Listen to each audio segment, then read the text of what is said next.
गन्ना हमारे देश में करीब करीब 4 लाख गांव में होता है। जितने गांव में कपास होती है उतने में गन्ना होता है। और गन्ने का हम जो है ना रस निकाल के अभी चीनी बनाते हैं, और चीनी बहुत घाटे का सौदा है।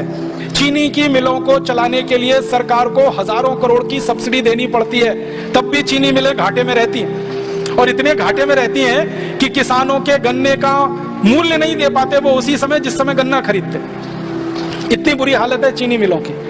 जो सरकार सब्सिडी देना बंद कर दे तो सारी चीनी मिलें ध्वस्त हो जाएं 1 मिनट में। कारण जानते हैं क्या है? गन्ने का रस निकालना और उससे गुड़ बनाना यह सबसे आसान तकनीकी है भारत में, लेकिन गन्ने का रस निकाल के उसका चीनी बनाना यह सबसे कॉम्प्लिकेटेड टेक्नोलॉजी है भारत में, बहुत जटिल है। गन्ने का रस निकाल के जब चीनी बनाते हैं 23 तरह के तो जहर उसमें मिलाने पड़ते हैं, प्रत्यक्ष और परोक्ष रूप से, और वो जहर मिलते मिलते वो चीनी नहीं रहती, जहरी हो जाती है। और वो जहर खा खा के हम अपनी डायबिटीज बढ़ाते रहते हैं, कोलेस्ट्रॉल बढ़ता है, हार्ट अटैक आता है और तमाम तरह की बीमारियां हैं। तो बजाय इसके हम इतना सा करें कि गुड़ बने और गुड़ शक्कर बने। एक होता है गुड़ और एक होता है गुड़ शक्कर, जिसको कई कई गांवों में गुड़िया शक्कर भी कहते हैं। और एक होता है बूरा।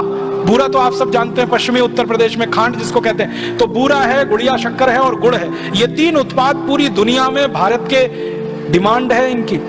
मैंने अभी थोड़े दिन पहले इजराइल की एक कंपनी का एडवर्टाइजमेंट पढ़ा, बहुत इंटरेस्टिंग बात बता दूं, बहुत रोचक।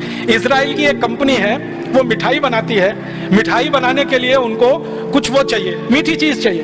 तो वो मीठी चीज का विज्ञापन करते हैं कि किसी देश के पास हो तो हमको दो। तो उनका विज्ञापन पता है कैसे आता है? वो कहते हैं हमको एवोपरेटेड शुगर केन जूस चाहिए। ये शब्द फिर से सुनो ध्यान से, एवोपरेटेड शुगर केन जूस चाहिए। इसका सीधा मतलब है गुड़ चाहिए। एवोपरेटेड माने जिसमें से पानी निकल गया, और जिस शुगर केन जूस में से पानी निकल गया तो बचेगा क्या? गुड़ ही तो बचेगा। तो वो सीधे नहीं कहते कि गुड़ चाहिए, वो कहते हैं एवोपरेटेड शुगर केन जूस चाहिए। उनकी वेबसाइट पे उन्होंने डाल रखा है। मैंने कई किसानों से कहा कि ये एवोपरेटेड शुगर केन जूस नहीं बना सकते? कहने लगे भैया ये तो अपने बस की बात नहीं है, हम नहीं बना सकते। मैं पूछा क्यों? उन्होंने कहा ये तो कुछ बड़ी भारी चीज है, इसको बनाने के लिए तो बहुत बड़ी मशीन लगेगी और करोड़ों रुपए लगेगा, बैंक हमको कर्जा नहीं देती, हमारे पास इतना पैसा नहीं, हम तो नहीं दे सकते। तो मैंने कहा गुड़ दे सकते हो? उन्होंने कहा हाँ ये तो दे सकते, जितना मांगो उतना दे सकते हैं। 1 kilo, 10 kilo, 20 kilo, 100 quintal, 200 quintal, 1 ton, 2 ton, 1000 ton, जितना बोलो उतना गुड़ दे सकते हैं। मैंने कहा भैया ये एवोपरेटेड शुगर केन जूस का माने ही गुड़ है। कहने लगे अच्छा। मैंने कहा हाँ, ये अंग्रेजी का घन चक्कर है, बस और कुछ नहीं। हमारे किसानों को अंग्रेजी में बड़े बड़े शब्द बोलो तो उनको लगता है ये तो बड़ी भारी आफत है, और सीधे सीधे कहो गुड़ बनाना है, वो तुरंत बना देंगे। और ये गुड़ इजराइल को चाहिए, और जो खरीदने वाली कंपनी है ना, उन्होंने रेट दिया है कि हम 65 रुपए किलो से लेकर 170 रुपए किलो तक खरीद सकते हैं। 65 रुपए किलो से लेकर 170 रुपए किलो तक खरीद सकते हैं, हमको कोई दे।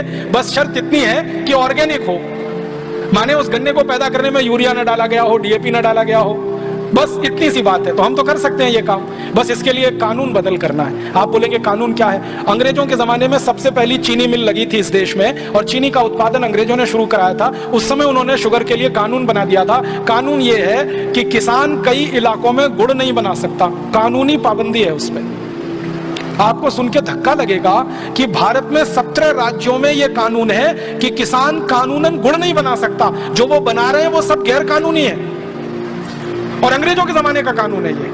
और अंग्रेजों ने सोच सोचकर उस इलाके में ये कानून लगवाया जहां पर गन्ना सबसे ज्यादा पैदा होता है, क्योंकि उनको चीनी मिल के लिए गन्ना चाहिए। गन्ना तभी मिलेगा जब गुड़ ना बने, तभी वो बचेगा, नहीं तो बचेगा क्यों? तो उन्होंने ये स्वार्थ के लिए कानून बनवा दिया, और इस कानून से वो 150 साल अपनी पूर्ति करते रहे। चीनी यहाँ बनाते रहे और इंग्लैंड और यूरोप में बेचते रहे, क्योंकि उनको चीनी ही खाने की आदत है, और हमारे किसान गुड़ बनाने से वंचित हो गए। हमको ये कानून बदल देना है, और राज्य स्तर पर यह कानून बदला जाएगा। ये केंद्र का नहीं है, राज्यों के स्तर का कानून है। तो राज्यों में ये कानून बदलवा दें, हर किसान को छूट हो कि वो अपना गन्ना पैदा करे, गुड़ बनाए, बूरा बनाए, खांड बनाए, गुड़िया शक्कर बनाए, जहां चाहे बेचे।